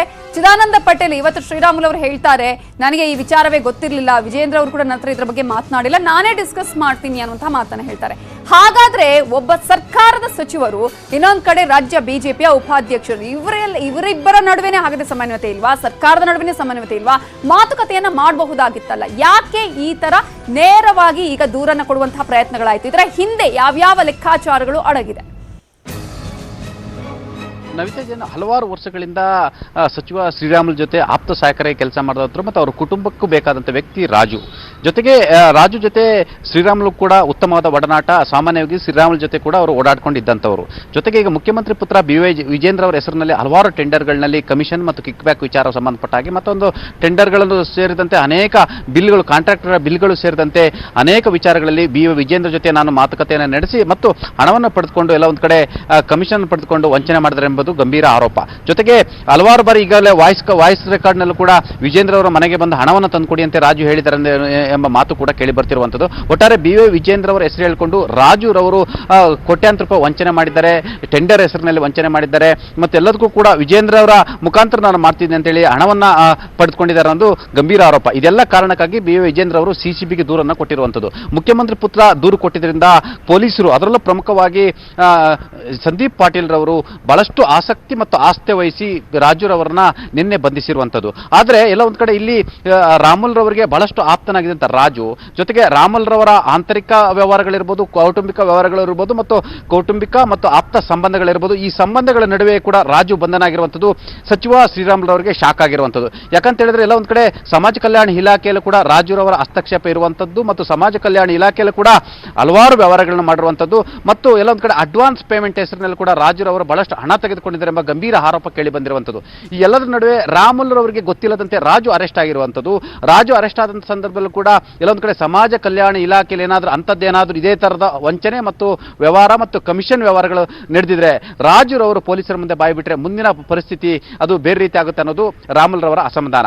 ಮತ್ತೊಂದು ಕಡೆ ಸಚಿವನಾಗಿ ಎಲ್ಲೊಂದು ಕಡೆ ಮುಖ್ಯಮಂತ್ರಿ ಪುತ್ರನಾಗಿ ತಮ್ಮದೇ ಆಪ್ತ ಸಹಾಯಕನ ವಿರುದ್ಧ ದೂರವನ್ನು ಕೊಡುವಂಥ ಸಂದರ್ಭದಲ್ಲಿ ಸೌಜನ್ಯಕ್ಕಾದರೂ ವಿಜೇಂದ್ರ ಅವರು ನನ್ನ ಜೊತೆ ಚರ್ಚೆ ಮಾಡಬಹುದಿತ್ತು. ಒಂದು ವೇಳೆ ಚರ್ಚೆ ಮಾಡಿದ್ರೆ ರಾಜುರವರು ನಿಜವಾಗ್ಲೂ ವಂಚನೆಯನ್ನು ಮಾಡಿದ್ರೆ, ಮೋಸ ಮಾಡಿದ್ರೆ, ಏನಾದರೂ ವಿಜೇಂದ್ರ ಹೆಸರನ್ನು ದುರ್ಬಳಕೆ ಮಾಡ್ಕೊಂಡಿದ್ದೆ, ಕರೆದು ಬುದ್ಧಿಯನ್ನು ನಾನು ಹೇಳ್ತಾ ಇದ್ದೆ ಮತ್ತು ಅದನ್ನು ಸರಿ ಮಾಡಲಿಕ್ಕೆ ಪ್ರಯತ್ನ ಮಾಡ್ತಿದ್ದೆ.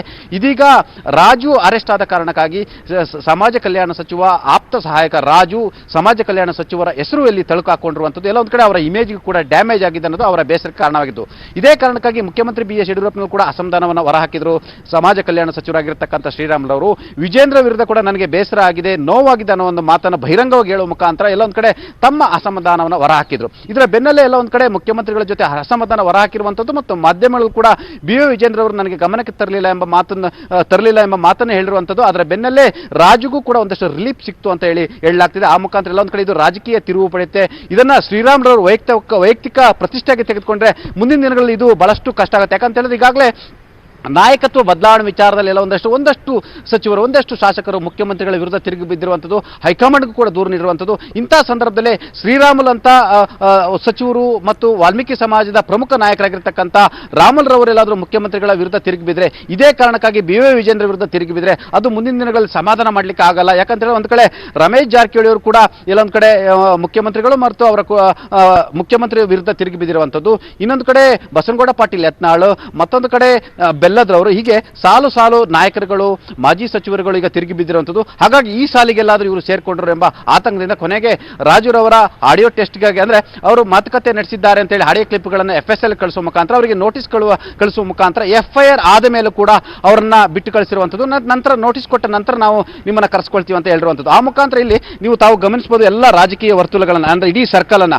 ನಿನ್ನೆ ಅರೆಸ್ಟ್ ಆಗ್ತಾರೆ, ರಾತ್ರಿ ಎಲ್ಲ ವಿಚಾರಣೆ ಆಗ್ತಾರೆ ಮತ್ತು ಅವರಿಂದ ಮೊಬೈಲನ್ನು ವಶಪಡಿಸ್ಕೊಳ್ತಾರೆ. ಮೂಲಗಳ ಪ್ರಕಾರ ಅವರ ಬಳಿ ಮಾಡಿ ಪ್ರಮುಖ ನಾಯಕರೊಬ್ಬ ಸಚಿವರೊಬ್ಬರ ಏನು ಖಾಲಿ ಇರ್ತಕ್ಕಂಥ ಲೆಟ್ರೇಡ್ ಸಹಿ ಇರ್ತಕ್ಕಂಥ ಖಾಲಿ ಲೆಟ್ರೇಡ್ ಇತ್ತು ಅಂತ ಹೇಳಲಾಗ್ತಿದೆ. 10ಕ್ಕೂ ಹೆಚ್ಚು ಲೆಟ್ರೇಡ್ಗಳು ಇತ್ತು ಅಂತ ಹೇಳಲಾಗ್ತಿದೆ. ಹಲವಾರು ದಾಖಲೆಗಳು ಅವರಿಂದ ವಶಪಡಿಸಿಕೊಳ್ಳಲಾಗಿದೆ ಅಂತ ಹೇಳ್ತಿದ್ದಾರೆ ಮತ್ತು ಹಲವಾರು ಮಾಹಿತಿಗಳನ್ನು ಪಡೆದುಕೊಂಡಿದ್ದಾರೆ ಅಂತ ಹೇಳಲಾಗ್ತಿದೆ. ಆದರೆ ಬೆಳಿಗ್ಗೆ ಅಷ್ಟೊಳಗಡೆ ಸಚಿವ ಶ್ರೀರಾಮುಲುರವರು ತಮ್ಮ ಅಸಮಾಧಾನ ಹೊರ ಹಾಕಿದ ಕೂಡಲೇ ರಾಜುಗೂ ಕೂಡ ರಿಲೀಫ್ ಸಿಕ್ತು. ಇದೆಲ್ಲ ಒಂದು ಕಡೆ ಶ್ರೀರಾಮುಲುರವರ ಅಸಮಾಧಾನವನ್ನು ತಣಿಸುವ ಪ್ರಯತ್ನ ಎಂಬ ಮಾತು ಕೂಡ ಕೇಳಿ ಬಂದಿರುವಂಥದ್ದು. ಒಟ್ಟಲ್ಲಿ ಎಲ್ಲ ಒಂದು ಕಡೆ ಇದು ರಾಜಕೀಯವಾಗಿ ಎಲ್ಲ ಒಂದು ಕಡೆ ಜಿದ್ದಾಜಿದ್ದಿ ಕಾರಣ ಆಗುವಂತ ಪ್ರಕರಣವನ್ನ ಎಲ್ಲ ಒಂದು ಕಡೆ ಇದನ್ನ ಅಲ್ಲಿಗೆ ಎಲ್ಲ ಒಂದು ಕಡೆ ಸಮಾಧಾನ ಮಾಡೋ ಪ್ರಯತ್ನ ನಡೆದಿದೆ ಅಂತಲೇ ಹೇಳಲಾಗ್ತಿದೆ. ನವಿತಾ ಜೈನ್. ಅಂದ್ರೆ ಚಿದಾನಂದ ಪಟೇಲ್ ಒಂದ್ ಕಡೆ ಈಗಾಗಲೇ ವಿಜೇಂದ್ರ ಅವ್ರ ಜೊತೆ ಮಾತನಾಡ್ತೀನಿ ಅನ್ನೋದನ್ನ ಕೂಡ ಶ್ರೀರಾಮುಲು ಅವರು ಹೇಳಿದ್ರು. ಸೊ ಅವ್ರು ಮಾತನಾಡಿದ್ರ ಅನ್ನೋದು ಒಂದಾದ್ರೆ, ಇನ್ನೊಂದ್ ಕಡೆ ಈಗ ನಾಯಕತ್ವ ಬದಲಾವಣೆಯ ವಿಚಾರಗಳು ಕೂಡ ಕೇಳಿ ಬರ್ತಾ ಇದೆ. ಇಂತಹ ಸಂದರ್ಭದಲ್ಲಿ ಈಗ ವಿಜೇಂದ್ರ ಅವರು ಒಂದು ರೀತಿಯಲ್ಲಿ ತನ್ನ ನಾಯಕ ಸ್ಥಾನವನ್ನ ಅಥವಾ ತನ್ನ ಹಿಡಿತವನ್ನ ಸಾಧಿಸೋದಿಕ್ಕೆ ಇಂತಹ ಪ್ರಯತ್ನಗಳು ಮಾಡಿದ್ದಾರಾ ಹೇಗೆ ಅಂತ ಹೇಳಿ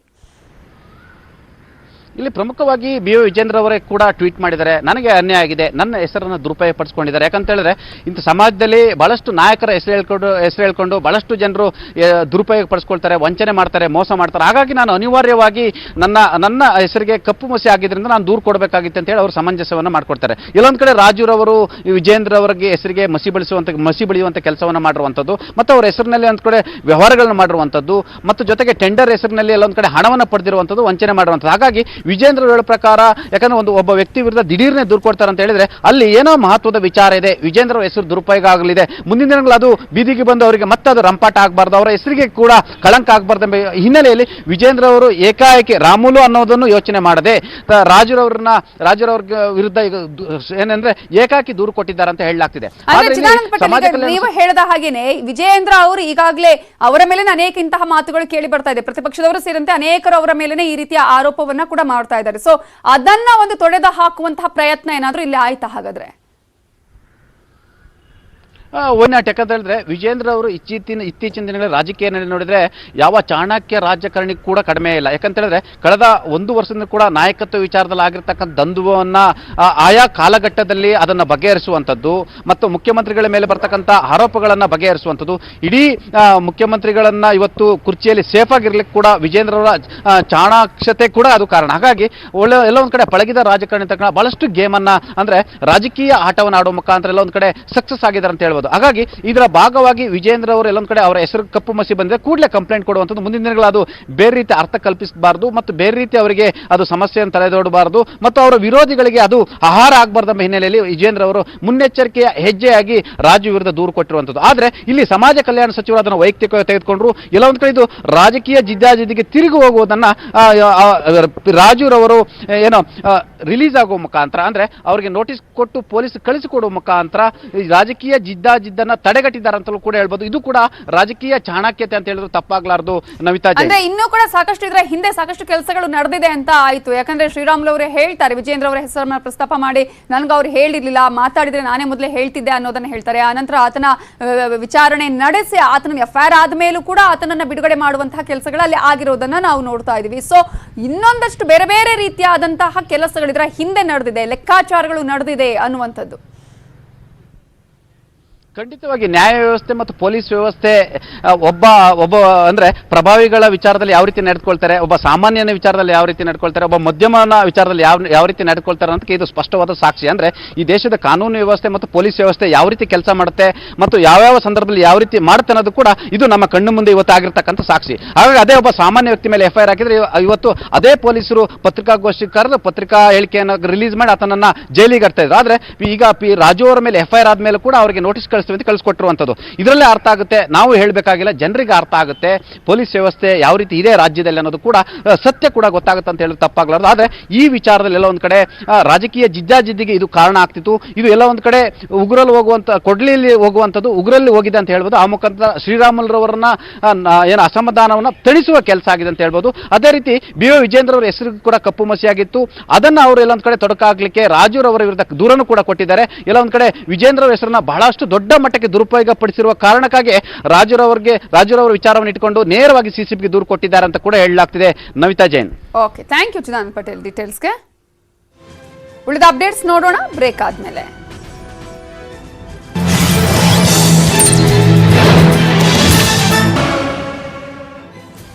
ಕೊರೋನಾ ಲಾಕ್ಡೌನ್ನಿಂದ ಕರುನಾಡು ಮುಕ್ತವಾಗಲಿದೆಯಾ? ಲಾಕ್ಡೌನ್, ಕರ್ಫ್ಯೂ, ನೈಟ್ ಕರ್ಫ್ಯೂ ರದ್ದಾಗತ್ತಾ? ನಾಳೆ ಸಂಜೆಯೇ ಸಿಎಂ ಮೀಟಿಂಗ್ ಅನ್ನ ಮಾಡ್ತಾರೆ. ನಾಳೆಯೇ ಫೈನಲ್ ಕೂಡ ಆಗಲಿದೆ. ಕೊರೋನಾ ಲಾಕ್ಡೌನ್ ನಿಂದ ಕರುನಾಡು ಮುಕ್ತವಾಗಲಿದೆ ಅಂತ ಹೇಳಲಾಗ್ತಾ ಇದೆ. ಆ ರೀತಿಯಾದಂತಹ ಸಿದ್ಧತೆಗಳು ಕೂಡ ನಡೀತಾ ಇದೆ. ಒಂದಷ್ಟು ವಿಚಾರಗಳು ಕೂಡ ಹೊರಬೀಳ್ತಾ ಇದೆ. ಸೊ ನಾಳೆ ಮೀಟಿಂಗ್ ಇದೆ. ನಾಳೆಯೇ ಅಂತಿಮವಾಗುವ ಸಾಧ್ಯತೆ ಕೂಡ ಇದೆ. 3ನೇ ಹಂತದ ಲಾಕ್ಡೌನ್ ಸಡಿಲಿಕೆ ಬಗ್ಗೆ ಚರ್ಚೆ ನಡೆಯಲಿದ್ದು, ಯಾವುದಕ್ಕೆ ವಿನಾಯಿತಿಯನ್ನ ನೀಡಲಾಗುತ್ತೆ, ಯಾವುದಕ್ಕೆ ವಿನಾಯಿತಿ ಬೇಡ ಅನ್ನೋದ್ರ ಬಗ್ಗೆ ಚರ್ಚೆ ನಡೆಯುತ್ತೆ. ನಾಳೆ ಸಂಜೆ ಮಹತ್ವದ ಮೀಟಿಂಗ್ ಇರುವಂತದ್ದು. ಆ ಒಂದು ಮೀಟಿಂಗ್ ನಲ್ಲಿ ನಾಳೆಯೇ ಎಲ್ಲವೂ ಕೂಡ ತೀರ್ಮಾನವಾಗುವಂತಹ ಸಾಧ್ಯತೆ ಇದೆ. ಯಾವುದಕ್ಕೆ ವಿನಾಯಿತಿ ಕೊಡಬೇಕು, ಯಾವುದಕ್ಕೆ ವಿನಾಯಿತಿ ಕೊಡಬಾರ್ದು, ಅನೇಕ ಅಸೋಸಿಯೇಷನ್ ಅವರು ಆಲ್ರೆಡಿ ಮನವಿಯನ್ನ ಸಲ್ಲಿಸಿದ್ದಾರೆ. ಎಲ್ಲರೂ ಕೂಡ ಅವರವರ ವಿಚಾರಕ್ಕೆ ಸಂಬಂಧಪಟ್ಟ ಹಾಗೆ, ಅವರವರ ವಿಭಾಗಕ್ಕೆ, ಅವರವರ ಕ್ಷೇತ್ರಕ್ಕೆ ಸಂಬಂಧಪಟ್ಟ ಹಾಗೆ.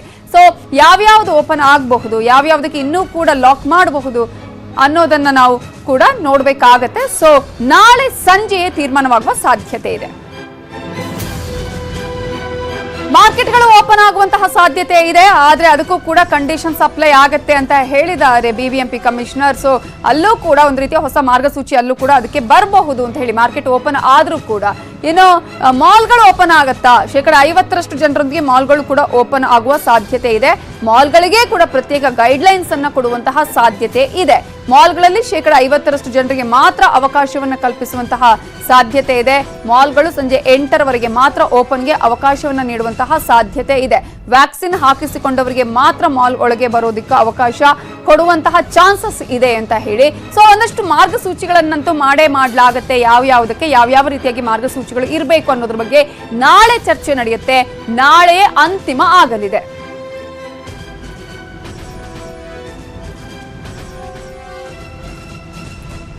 ಸೊ ನಾಳೆ ಯಾವ ರೀತಿಯ ತೀರ್ಮಾನ ತೆಗೆದುಕೊಳ್ಳಲಾಗುತ್ತೆ ಅನ್ಲಾಕ್ ನಲ್ಲಿ ಅಂತ ನಾವು ನೋಡ್ತಾ ಹೋಗಬಹುದು. ಹಾಗಾಗಿ ಯಾವ ರೀತಿಯಾದಂತಹ ಅನ್ಲಾಕ್ ಆಗುವ ಸಾಧ್ಯತೆ ಇದೆ, ಇವೆಲ್ಲದರ ಬಗ್ಗೆ ಡೀಟೇಲ್ಸ್ ಕೊಡೋದಿಕ್ಕೆ ನಮ್ಮ ರಿಪೋರ್ಟರ್ ದಶರಥ್ ಈಗ ನೇರ ಸಂಪರ್ಕದಲ್ಲಿದ್ದಾರೆ.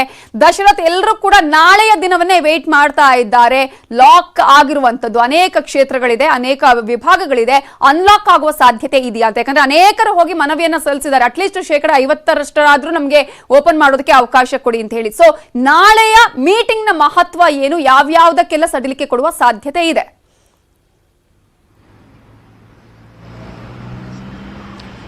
ನವಿತಾ, ಕೋವಿಡ್ 2ನೇ ಅಲೆ ತಗ್ಗಿದ ನಂತರ ಮನುಷ್ಯನ ಜೀವನ ಸಹಜ ಸ್ಥಿತಿಗೆ ಮರಳುತ್ತಾ ಇದೆ. ಇದಕ್ಕೆ ಸಂಬಂಧಪಟ್ಟಂತೆ ಸರ್ಕಾರವು ಕೂಡ ಹಂತ ಹಂತವಾಗಿ ಎಲ್ಲ ಚಟುವಟಿಕೆಗಳನ್ನು, ವ್ಯಾಪಾರ ವಹಿವಾಟು, ಜನಜೀವನ ಎಲ್ಲವನ್ನು ಕೂಡ ಸಡಿಲಿಕೆ ಮಾಡ್ತಾ ಹೋಗ್ತಾ ಇದೆ. ನಾಳೆ 3.0 ಅನ್ಲಾಕ್ ಸಭೆ ಅತ್ಯಂತ ಪ್ರಮುಖವಾದ ಸಭೆ.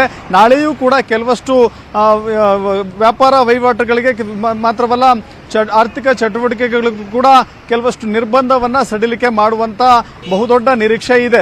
ನಾಳೆ ನಡೆಯುವಂತ ಸಭೆಯಲ್ಲಿ ಪ್ರಮುಖವಾಗಿ ಮಾಲ್ಗಳನ್ನ ಓಪನ್ ಮಾಡಬೇಕೋ ಬೇಡವೋ ಅನ್ನೋದ್ರ ಕುರಿತಾಗಿ ಚರ್ಚೆ ಆಗುತ್ತೆ. ಇದಕ್ಕೆ ಸಂಬಂಧಪಟ್ಟಂತೆ ಮಾಲ್ಗಳ ಮಾಲೀಕರ ಸಂಘದ ಅಸೋಸಿಯೇಷನ್ ಕೂಡ ಮುಖ್ಯಮಂತ್ರಿಗಳನ್ನ ಭೇಟಿ ಮಾಡಿ ಮನವಿ ಮಾಡಿತ್ತು. ಕಳೆದ 1.5 ವರ್ಷದಿಂದಲೂ ಕೂಡ ಕೋವಿಡ್ ಕಾರಣಕ್ಕೆ ಸಾಕಷ್ಟು ನಷ್ಟವನ್ನ ಅನುಭವಿಸಿದ್ದೇವೆ, ಹೀಗಾಗಿ ನಮಗೆ ಮಾಲ್ಗಳನ್ನ ಆರಂಭಿಸಲಿಕ್ಕೆ ಅನುಮತಿ ಕೊಡಿ ಅಂತ ಕೇಳಿದ್ರು. ಇನ್ನೊಂದು ಕಡೆ ಮಾಲ್ಗಳಲ್ಲಿಯೇ ಸಿನಿಮಾ ಮಂದಿರಗಳಿದ್ದಾವೆ, ಚಲನಚಿತ್ರ ಮಂದಿರಗಳಿದ್ದಾವೆ. 1.5 ವರ್ಷದಿಂದ ಸಾಕಷ್ಟು ರೀತಿಯಲ್ಲಿ ಬಹಳಷ್ಟು ಸ್ಟಾರ್ ನಟರು ಕೂಡ ಸಿನಿಮಾಗಳನ್ನ ನಿರ್ಮಾಣ ಮಾಡಿಕೊಂಡಿದ್ದಾರೆ, ಬಿಡುಗಡೆ ಹಂತದಲ್ಲಿದ್ದಾವೆ. ಆದರೆ ಯಾವುದು ಕೂಡ ಬಿಡುಗಡೆ ಆಗ್ತಾ ಇಲ್ಲ. ಹೀಗಾಗಿ ಇಡೀ ಕನ್ನಡ ಚಲನಚಿತ್ರೋದ್ಯಮ ಸಂಪೂರ್ಣ ನಷ್ಟದಲ್ಲಿದೆ, ಭಾರಿ ಹೊಡೆತಕ್ಕೆ ಸಿಕ್ಕಿದೆ. ಸಿನಿಮಾ ಕಲಾವಿದರು, ತಂತ್ರಜ್ಞರು ಮಾತ್ರವಲ್ಲ ಕಾರ್ಮಿಕರು ಕೂಡ ಸಾಕಷ್ಟು ಸಮಸ್ಯೆಯನ್ನ ಅನುಭವಿಸ್ತಾ ಇದ್ದಾರೆ. ಸೊ ಹೀಗಾಗಿ ಸಿನಿಮಾ ಕ್ಷೇತ್ರವನ್ನು ಕೂಡ ರಿಲೀಫ್ ಕೊಡಬೇಕು ಅಂತ ಹೇಳಿ ಅಲ್ಲಿಯೂ ಕೂಡ ಮನವಿಯನ್ನ ಮಾಡ್ತಾ ಇದ್ದಾರೆ. ಇನ್ನೊಂದು ಕಡೆ ಹೋಟೆಲ್ಗಳು ಈಗ ಆರಂಭವಾಗಿದ್ದಾವೆ. 50% ರಿಸರ್ವೇಷನ್ ಅಲ್ಲಿ 50% ಸಾಮರ್ಥ್ಯದೊಂದಿಗೆ ಹೋಟೆಲ್ಗಳನ್ನ ನಡೆಸಬಹುದು ಅಂತ ಹೇಳಿದ್ದಾರೆ. ಆದರೆ ಪಬ್ಬು, ಕ್ಲಬ್ಬು ಮತ್ತೆ ಬಾರ್ ವಿಷಯದಲ್ಲಿ ಯಾವುದೇ ರೀತಿಯ ತೀರ್ಮಾನಕ್ಕೆ ಬಂದಿಲ್ಲ. ಕೇವಲ ಮದ್ಯ ಮಾರಾಟಕ್ಕೆ ಅನುಕೂಲ ಇದೆ, ಅದು 5 ಗಂಟೆವರೆಗೂ ಮಾತ್ರ. ಆ ಅವಧಿಯನ್ನ ಮತ್ತೆ ರಾತ್ರಿ 8 ಗಂಟೆವರೆಗೂ ವಿಸ್ತರಣೆ ಮಾಡ್ತಾರೆ ಅನ್ನೋದು ಕೂಡ ಪ್ರಮುಖವಾಗುತ್ತೆ. ಅದರ ಜೊತೆಗೆ ಪಬ್ಬು, ಕ್ಲಬ್ಬು, ರೆಸ್ಟೋರೆಂಟ್ಗಳಲ್ಲಿ ಊಟ ಮಾಡಲಿಕ್ಕೆ ಅಥವಾ ಅಲ್ಲಿಯೇ ಮದ್ಯ ಸೇವನೆ ಮಾಡಿ ಊಟ ಮಾಡಲಿಕ್ಕೆ ಅವಕಾಶವನ್ನ ಕೊಡ್ತಾರ ಅಂತ ನೋಡಬೇಕಿದೆ. ಹೋಟೆಲ್ ಉದ್ಯಮ ಕೂಡ ಕೋವಿಡ್ನಿಂದ ಸಾಕಷ್ಟು ನಷ್ಟವನ್ನ ಅನುಭವಿಸಿದೆ. ಸೊ ಹೀಗಾಗಿ ನಾವು ನಷ್ಟದಲ್ಲಿದ್ದೇವೆ, ಈಗಲಾರು ಕೂಡ ನಮಗೆ ರಿಲೀಫ್ ಕೊಡಿ ಅಂತ ಯಾವ ಷರತ್ತುಗಳಿದ್ದಾವೆ, ಕೋವಿಡ್ನ ನಿಯಮಗಳನ್ನು ಪಾಲಿಸಿಯೇ ನಾವು ಕೂಡ ವ್ಯಾಪಾರ ವಹಿವಾಟು ನಡೆಸ್ತೇವೆ ಅಂತ ಹೇಳಿ ವಿವಿಧ ಕ್ಷೇತ್ರಗಳಲ್ಲಿ ವಿವಿಧ ವ್ಯಾಪಾರ ವಹಿವಾಟು ಮಾಡೋರಿದ್ರೆ ಎಲ್ಲರೂ ಕೂಡ ವಾಣಿಜ್ಯ ಚಟುವಟಿಕೆಗಳನ್ನ ಮುಕ್ತ ಮಾಡಬೇಕು ಅಂತ ಹೇಳಿ ಹೇಳಿ ಮುಖ್ಯಮಂತ್ರಿಗಳಿಗೆ ಮನವಿ ಮಾಡಿದ್ದಾರೆ. ಸೊ ಇವೆಲ್ಲ ಅಂಶಗಳ ಜೊತೆಗೆ ಮಂದಿರಗಳು ಕೂಡ, ದೇವಸ್ಥಾನ, ಚರ್ಚ್ ಮತ್ತು ಮಸೀದಿಗಳಿಗೂ ಕೂಡ ಅಲ್ಲಿ ಹೋಗಿ ದೇವಸ್ಥಾನದ ದರ್ಶನ ಪಡೆಯೋದಾಗ್ಲಿ ಅಥವಾ ನಮಾಜ್ ಮಾಡೋದಾಗ್ಲಿ ಅಥವಾ ಚರ್ಚ್ಗಳಿಗೆ ಹೋಗಿ ಪೂಜೆ ಸಲ್ಲಿಸೋದಾಗ್ಲಿ, ಸೊ ಈ ತರದ ಎಲ್ಲ ಚಟುವಟಿಕೆಗಳು ಕೂಡ ನಿರ್ಬಂಧ ಹೇರಲಾಗಿತ್ತು. ನಾಳಿನ ಸಭೆಯಲ್ಲಿ ಈ ಎಲ್ಲ ಅಂಶಗಳನ್ನ ಗಮನದಲ್ಲಿಟ್ಕೊಂಡು ಮುಖ್ಯಮಂತ್ರಿಗಳು ಯಾವ ತೀರ್ಮಾನವನ್ನ ತೆಗೆದುಕೊಳ್ತಾರೆ ಅನ್ನೋದು ಕೂಡ ಸಾಕಷ್ಟು ಪ್ರಮುಖವಾಗುತ್ತೆ. ಸೊ ಕೆಲವಷ್ಟುಗಳಿಗೆ ನಿರ್ಬಂಧಗಳನ್ನು ಸಡಿಲಿಕೆ ಮಾಡಬಹುದು, ಕೆಲವಷ್ಟು ವಿನಾಯಿತಿಗಳೇನಿದಾವೆ ಅದನ್ನು ಸ್ವಲ್ಪ ಇನ್ನಷ್ಟು ಹೆಚ್ಚಿಸಬಹುದು. ಮೂರನೇ ಅಲೆಯ ಆತಂಕದ ನಡುವೆ ಎಚ್ಚರಿಕೆಯ ಕಟ್ಟುನಿಟ್ಟಿನ ಷರತ್ತುಗಳ ಜೊತೆಗೆ ಕೆಲವಷ್ಟು ವ್ಯಾಪಾರ ವಹಿವಾಟುಗಳಿಗೆ ನಿರ್ಬಂಧವನ್ನ ಸಡಿಲಿಕೆ ಮಾಡುವಂತ ನಿರೀಕ್ಷೆ ಇರುವಂತದ್ದು. ಎಲ್ಲದಕ್ಕೂ ಕೂಡ ಸೆಪರೇಟ್ ಗೈಡ್ಲೈನ್ಸ್ ಅನ್ನ ಹೊರತರುವಂತಹ ಸಾಧ್ಯತೆ ಇದೆಯಾ ಹೇಗೆ ಅಂತ ಹೇಳಿ, ಹಾಗೆ ನೈಟ್ ಕರ್ಫ್ಯೂ ವಿಚಾರವನ್ನು ಕೂಡ ನಾಳೆ ಚರ್ಚೆ ಮಾಡ್ತಾರಾ ಹೇಗೆ?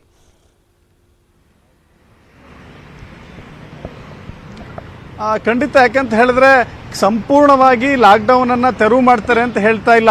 ಈ ನಿರ್ಬಂಧಗಳನ್ನ ಹಂತವಾಗಿ ಸಡಿಲಿಕೆ ಮಾಡ್ತಾ ಹೋಗ್ತಾ ಇದ್ದಾರೆ. ಮೊದಲು ಸಮಯವನ್ನ 10 ಗಂಟೆಗೆ ನಿಗದಿ ಮಾಡಿದ್ರು, ಆಮೇಲೆ 2 ಗಂಟೆಗೆ ನಿಗದಿ ಮಾಡಿದ್ರು, ನಂತರ 5 ಗಂಟೆಗೆ. ಸೊ ಹೀಗೆ ಆ ಸಮಯದ ವಿಸ್ತರಣೆಯನ್ನ ಮಾಡ್ತಾ ಹೋಗ್ತಾ ಇದ್ದಾರೆ. ಹಂತವಾಗಿ ಕೇಸುಗಳು ಕಮ್ಮಿ ಆದವು. ರಾಜ್ಯದಲ್ಲಿ ಪಾಸಿಟಿವಿಟಿ ದರ 5ಕ್ಕಿಂತ ಕಡಿಮೆ ಬಂದಿದ್ದೆ. ಆದರೆ ಎಲ್ಲ ಕಡೆಯೂ ಕೂಡ ಕೆಲವಷ್ಟು ನಿರ್ಬಂಧಗಳನ್ನ ಉಳಿಸಿಕೊಂಡು ಬಹುತೇಕ ನಿರ್ಬಂಧಗಳನ್ನ ತೆರವುಗೊಳಿಸ್ತೇವೆ ಅಂತ ಮುಖ್ಯಮಂತ್ರಿಗಳು ಹೇಳಿದ್ರು. ಅದರಂತೆ ಪಾಸಿಟಿವಿಟಿ ರೇಟ್ ಕಮ್ಮಿ ಆಗಿದೆ. ಜೊತೆಗೆ ದಿನನಿತ್ಯವೂ ಕೂಡ ಸಾಯುವಂತವರ ಸಂಖ್ಯೆಯೂ ಇಳಿಮುಖವಾಗಿದೆ. ಹೀಗಾಗಿ ರಾಜ್ಯದಲ್ಲಿ ಕೋವಿಡ್ 2ನೇ ಅಲೆ ಅತ್ಯಂತ ಹತೋಟಿಗೆ ಬಂದಿದೆ. ಆದರೆ ಇದರ ಜೊತೆಗೆ ಬೆಂಬೆಡದ ಭೂತದಂತೆ ಮತ್ತೆ 3ನೇ ಅಲೆ ಅಪ್ಪಳಿಸುವಂತ ಎಲ್ಲ ಅವಕಾಶಗಳಿದೆ. ಹೀಗಾಗಿ ಏಕಾಏಕಿ ಎಲ್ಲವನ್ನೂ ಕೂಡ ತೆರವು ಮಾಡೋದಿಲ್ಲ, ಬದಲಾಗಿ ಹಂತವಾಗಿ ತೆರವು ಮಾಡ್ತಾರೆ ಅಂತ ಹೇಳಲಾಗ್ತಿದೆ. ನಾಳೆ ಈ ಸಂಬಂಧ ಮುಖ್ಯಮಂತ್ರಿಗಳು ಎಲ್ಲ ಸಚಿವ ಸಂಪುಟದ ಸಹೋದ್ಯೋಗಿಗಳ ಜೊತೆ ಚರ್ಚೆ ಮಾಡಿ ಅಂತಿಮವಾದ ತೀರ್ಮಾನವನ್ನ ಪ್ರಕಟಿಸ್ತಾ ಇದ್ದಾರೆ. ನವಿತಾ, ಥ್ಯಾಂಕ್ ಯು ದಶರಥ್ ಡೀಟೇಲ್ಸ್ಗೆ. ಇನ್ನುಳಿದ ಅಪ್ಡೇಟ್ಸ್ ನೋಡೋಣ ಇನ್ಸೈಡ್ ಸ್ಟೋರಿಯಲ್ಲಿ ಬ್ರೇಕ್ ಆದ್ಮೇಲೆ.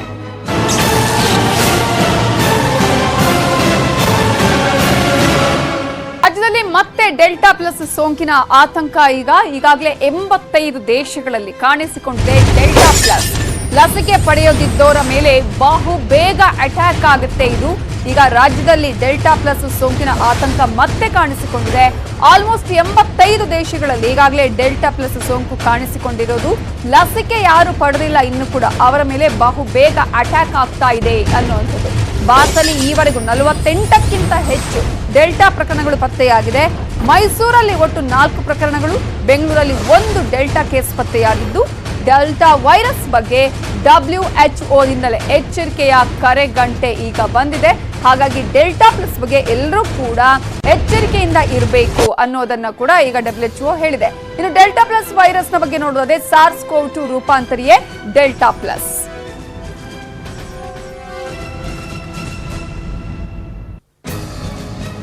ಇದರ ಬಗ್ಗೆ ಮಾತನಾಡೋದಕ್ಕೆ ನಮ್ಮ ಜೊತೆ ಈಗ ತಜ್ಞ ವೈದ್ಯರಾಗಿರುವಂತಹ ಡಾಕ್ಟರ್ ಅಂಜನಪ್ಪ ಅವರು ನಮ್ಮ ಜೊತೆ ಈಗ ಫೋನ್ ಸಂಪರ್ಕದಲ್ಲಿದ್ದಾರೆ. ನಮಸ್ತೆ ಸರ್. ನಮಸ್ಕಾರಮ್ಮ ಸರ್, ಈಗಾಗಲೇ ಡೆಲ್ಟಾ ಪ್ಲಸ್ ನ ಆತಂಕ ಅಂತೂ ಈಗ ಅನೇಕ ದೇಶಗಳಲ್ಲಿ ಕಾಣಿಸಿದೆ. 85 ದೇಶಗಳಲ್ಲಿ ಈಗ ಡೆಲ್ಟಾ ಪ್ಲಸ್ ಕಾಣಿಸಿಕೊಂಡಿರುವಂತದ್ದು. ನಮ್ಮಲ್ಲೂ ಕೂಡ ಈಗ ಆಲ್ಮೋಸ್ಟ್ 48ರಷ್ಟು ಪ್ರಕರಣಗಳು ದಾಖಲಾಗಿದೆ ಅಂತ ಹೇಳಿ. ಸೊ ಯಾವ ರೀತಿಯಾಗಿ ಎಚ್ಚರಿಕೆಯಿಂದ ಇರಬೇಕಾಗತ್ತೆ? ಡೆಲ್ಟಾ ವೈರಸ್ ವೇಗವಾಗಿ ಹರಡುವಂತಹ ಸಾಧ್ಯತೆ ಎಷ್ಟರ ಮಟ್ಟಿಗೆ ಇದೆ ಅಂತ? ಈ ವೈರಸ್ಗಳ ಗುಣ ಏನಂದ್ರೆ ರೂಪಾಂತರಗೊಳ್ಳೋದು. ಇಟ್ ಇಸ್ ನೋನ್ ಈ ವೈರಸ್ ನಲ್ಲಿ ಪರ್ಟಿಕ್ಯುಲರ್ಲಿ. ಈಗಾಗಲೇ ನಾವು ಇಂಗ್ಲೆಂಡ್ ವೈರಸ್ ನೋಡ್ದೋ, ಆಫ್ರಿಕಾ ನೋಡ್ದೋ, ಎಲ್ಲ ಆಗಿ ಇವಾಗ finally we are with delta virus. Actually Indian virus ಅಂದ್ರು, ಆಮೇಲೆ ಇಂಡಿಯಾ ಹೆಸರು ಹೇಳೋದ್ ಬೇಡ ಅಂತ ಇದಕ್ಕೊಂದು ಡೆಲ್ಟಾ ಅಂತ ನಾಮಕರಣ ಮಾಡಿದ್ರು. ವೈರಸ್ಗಳು ಮ್ಯೂಟೇಶನ್ ಆದಾಗೆ ಕೆಲವು ತುಂಬಾ ವಿರುಲೆಂಟ್ ಆಗ್ತವೆ, ಕೆಲವು ಲೆಸ್ ವಿರುಲೆಂಟ್ ಇರ್ತವೆ. ಈ ಲೆಸ್ ವಿರುಲೆಂಟ್ ಅನ್ನೋಟಿಸ್ ಆಗಿ ಹೊರಟೋಗ್ಬಿಡ್ತವೆ. ಬಟ್ ಯಾವ್ದು ಮೋರ್ ವಿರುಲೆಂಟ್ ಇರುತ್ತಲ್ಲ ಅದಕ್ಕೆ ರೆಕಗ್ನಿಷನ್ ಬರುತ್ತೆ. ಈ ಡೆಲ್ಟಾ ವೈರಸ್ ಅಂತ ಮೋರ್ ವಿರುಲೆಂಟ್ ವೈರಸ್ ಅಂತ ನಮಗೆ ಸೈಂಟಿಫಿಕ್ ಇನ್ಫಾರ್ಮೇಶನ್. ಏನಂತ ಮೊದಲು ಬಂದ ವೈರಸ್ಗಳು ಇನ್ಕ್ಯುಬೇಷನ್ ಪೀರಿಯಡ್ ಅಂದ್ರೆ ಗಂಟ್ಲೊಳಗೆ ಹೋಗಿ 3 ದಿನದಿಂದ 5 ದಿನ ಕೂತಿರೋವು, ಆಮೇಲೆ ಲಂಗ್ಸ್ ಹೋಗೋದು, ಆಮೇಲೆ ಇನ್ಫ್ಲಮೇಷನ್ ಆಗೋದು. ಪ್ರಾಬಬ್ಲಿ ಡೆಲ್ಟಾ ವೈರಸ್ ನಲ್ಲಿ ಒಂದೇ ದಿನಕ್ಕೆ ಅದಾಗ್ಬೋದು ಅಂತ. ಅಂದ್ರೆ ಅತಿ ವೇಗವಾಗಿ ಸ್ಪ್ರೆಡ್ ಆಗೋ ಚಾನ್ಸಸ್ ಇರುತ್ತೆ ಅಂತ ಹೇಳಿದೆ. ಅದರೊಳಗೆ ಬೇಗ ಲಂಗ್ಸ್ ಒಳಗೆ ಹೋಗುತ್ತೆ. ಇನ್ಫಾರ್ಮೇಶನ್ ಅಷ್ಟೇನೆ. ಇನ್ನೂ ನಮ್ಗೆ ಅನುಭವ ಇಲ್ಲ. ಇದು 3ನೇ ಅಲೆನೆ ಯಾರಿಗೂ ಗೊತ್ತಿಲ್ಲ. ಫಸ್ಟ್ ಟೈಮ್ ಎಪಿಡೆಮಿಯಾಲಜಿ ಒಳಗೆ ಈ 3ನೇ ಅಲೆ ಬಗ್ಗೆ ಕೇಳ್ತಿರೋದು. ಯಾಕಂದ್ರೆ ಇದು 2 ಅಲೆ ಅಷ್ಟೇನೆ. ಈ ಸ್ಪ್ಯಾನಿಷ್ ಫ್ಲೂ ಒಳಗೂ ಕೂಡ 2ನೇ ಅಲೆ ಬಂದಿತ್ತು. ಈ ಕೊರೋನಾ ನಮ್ಗೆ ಎಷ್ಟು ಎದುರಿಸಿದೆ ಅಂದ್ರೆ ಜನಗಳಿಗೆ ಅಷ್ಟಲ್ಲ, ಡಾಕ್ಟರ್ಗಳಿಗೂ ಕೂಡ ಇದೇನಪ್ಪ ಹೊಸ ವಿಚಾರಗಳು, ಹೆಂಗೆ ಜನಗಳಿಗೆ ನಾವು ಧೈರ್ಯ ತುಂಬಬೇಕು ಅನ್ನೋ ನಿಟ್ಟಿನಲ್ಲಿ ಯೋಚನೆ ಮಾಡ್ತಾ ಇರ್ತೀವಿ. ಅಂತ ಸಮಯದಲ್ಲಿ ನೀವು ನಮ್ಗೊಂದು ಅವಕಾಶ ಕೊಟ್ಟಾಗೆ ದಯವಿಟ್ಟು ಎದುರಿಸೋದ್ ಬೇಡ, ಎಚ್ಚರಿಕೆ. ಎಸ್, ನಿಜ. ಈಗ ಲಸಿಕೆ ಪಡೆಯುವಂತಹ ವಿಚಾರದಲ್ಲಿ ನಾವು ನೋಡೋದು, ಲಸಿಕೆ ಪಡೆದವರ ಮೇಲೆ ಅಂದ್ರೆ ಅವರಿಗೆ ಅಟ್ಯಾಕ್ ಆಗುವಂತಹ ಸಾಧ್ಯತೆ ನಿಧಾನನ ಹೇಗೆ ಇಂತಹ ಪ್ರಕರಣದಲ್ಲಿ? ಅಂದ್ರೆ ಈಗ ಇನ್ನೂ ಕೂಡ ಅಧ್ಯಯನ ನಡೀತಾ ಇದೆ, ನಾವೆಲ್ಲವನ್ನ ಎಕ್ಸಾಕ್ಟ್ ಆಗಿ ಹೇಳೋದಕ್ಕೆ ಆಗೋದಿಲ್ಲ. ಹೌದು ಹೌದು ಅಮ್ಮ, ಆ ಲಸಿಕೆ ಕೊಟ್ಟಿರೋದು one particular type of virus, exactly ಅದು ಆಂಟಿಜನ್ ಇದೆಯಲ್ಲ, ಹೌದು. ಈ ಹೊಸ ವೈರಸ್ ಇದೆಯಲ್ಲ ಅದಕ್ಕಿನ್ನ ಲಸಿಕೆ ಬಂದಿಲ್ಲ, ಹಂಗಾಗಿ ಇದು ಅಟ್ಯಾಕ್ ಮಾಡ್ಬೋದು. ಅದಕ್ಕೆ ನಾವು ಎಲ್ರಿಗೂ ಹೇಳ್ದೋ, ನೀವು ಲಸಿಕೆ ಹಾಕೊಂಡ್ಮೇಲೂ ಮಾಸ್ಕ್ ಹಾಕೊಳ್ಳಿ. ನೀವು ಪಾಸಿಟಿವ್ ಬಂದು ಆದ್ರೂ ಕೂಡ, ಯಾಕಂದ್ರೆ ಒಂದ್ಸಾರಿ ಪಾಸಿಟಿವ್ ಬಂದ್ರಮ್ಮ ಅವ್ರ ದೇಹದಲ್ಲಿ ನ್ಯಾಚುರಲ್ ಆಂಟಿಬಾಡೀಸ್ ಇರ್ಬೇಕು. ಈಗ ಸ್ಮಾಲ್ ಪಾಕ್ಸ್ ದಡಾರ ಇತ್ತಲ್ಲ, ಒಂದ್ ಕಾಯಿಲೆ ಬಂದ್ರೆ ಲೈಫ್ ಲಾಂಗ್ ಇಮ್ಯುನಿಟಿ ಇರೋದು. ಬಟ್ ಅನ್ಫಾರ್ಚುನೇಟ್ಲಿ ಈ ಕೊರೋನಾ ವೈರಸ್ ನಲ್ಲಿ ಆ ಗುಣ ಇಲ್ಲ. ಇದು ಉದ್ರೊಳ್ಳಿ ತರ ಚೇಂಜ್ ಆಗ್ತಾ ಇರುತ್ತೆ. ನಾವೇನೋ ವ್ಯಾಕ್ಸಿನ್ ತಗೊಂಡಿದೀವಿ, ಅದ್ರ ವ್ಯಾಲ್ಯೂ 6 months to 9 months ಅಂತೀವಿ ನಾವು. ಆ ಟೈಮ್ ನೊಳಗೆ ಈ ಡೆಲ್ಟಾ ಅಂತ ರೂಪಾಂತರಗೊಂಡಂತ ವೈರಸ್ ನ ಈ ಆಂಟಿಬಾಡೀಸ್ ಎದುರಿಸ್ಲಿಕ್ಕೆ ಆಗೋದಿಲ್ಲ. ಆದುದರಿಂದ ತಗೋಬೇಕು. ಬಟ್ ಅಷ್ಟು ಸುಲಭ ಅಲ್ಲಮ್ಮ. ವ್ಯಾಕ್ಸಿನ್ಗಳನ್ನ ಸರ್ಕಾರ ಆಗ್ಲಿ ಯಾವುದೇ ವಿಜ್ಞಾನಿ ಪದೇ ಪದೇ ಅವ್ರು ತಯಾರು ಮಾಡಕ್ ಆಗೋದಿಲ್ಲ. ಅದಕ್ಕೆ ಆದುದರಿಂದ ಓನ್ಲಿ ಬೆಸ್ಟ್ ಮೆಥಡ್ ಅಂದ್ರೆ ಪ್ರಿವೆನ್ಷನ್. ಕರೆಕ್ಟ್. ಪ್ರೊಟೆಕ್ಷನ್. ಸಿಂಪ್ಟಮ್ಸ್ ಅದಕ್ಕಿಂತಲೂ ಏನಾದ್ರು ಭಿನ್ನ ಈಗ ಬರ್ತಾ ಇದೆಯಾ ಹೇಗೆ ಇದ್ರಲ್ಲಿ ಅಂತ ಹೇಳಿ? ಇಲ್ಲ, ಸೇಮ್ ಸಿಂಪ್ಟಮ್ಸ್ ಬಹಳ ಫಾಸ್ಟ್ ಆಗಿ ಬರ್ಬೋದು ಅಂತ ಅಷ್ಟೇನೆ. Okay, fine. Thank you doctor Anjanappa ಅವರೇ, ನ್ಯೂಸ್ 18 ಜೊತೆ ಮಾತನಾಡಿದಕ್ಕಾಗಿ.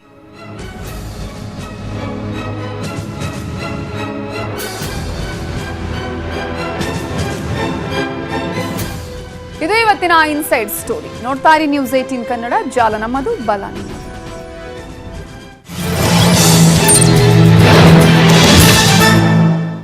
ಈ ವಾರ್ತೆಯ ಮುಖ್ಯಾಂಶಗಳ